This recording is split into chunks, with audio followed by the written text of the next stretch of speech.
Kamboja disebut menyebar ranjau PMN2 di sekitar Kuil Takwai. Adapun Kuil Takwai merupakan salah satu wilayah yang disengketakan. Oleh sebab itu, Thailand mengatakan bahwa belum sepenuhnya dikuasai.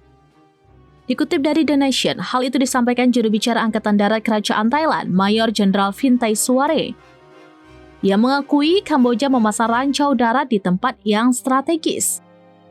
Jenderal Thailand pun mengutuk tindakan Kamboja yang disebutnya tidak manusiawi. Hal itu dikarenakan Kamboja menanam ranjau di situs bersejarah yang sering dikunjungi wartawan dan warga sipil. Oleh sebab itu, penebaran ranjau PMN2 merupakan pelanggaran hukum. Tidak hanya itu, penanaman ranjau darat ini juga melanggar Konvensi Ottawa yang melarang penggunaan ranjau anti-personel.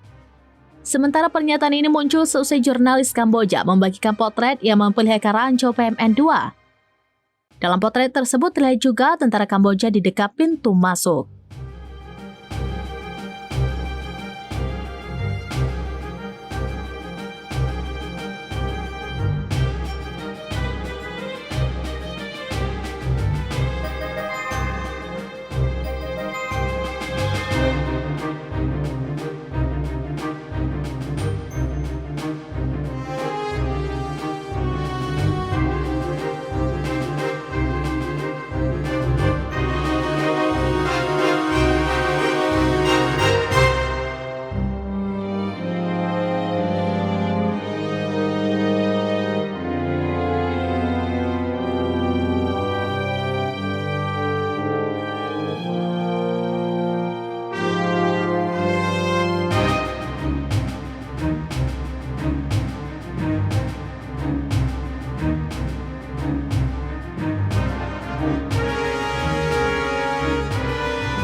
Download Tribun X sekarang, menghadirkan lokal menjadi Indonesia.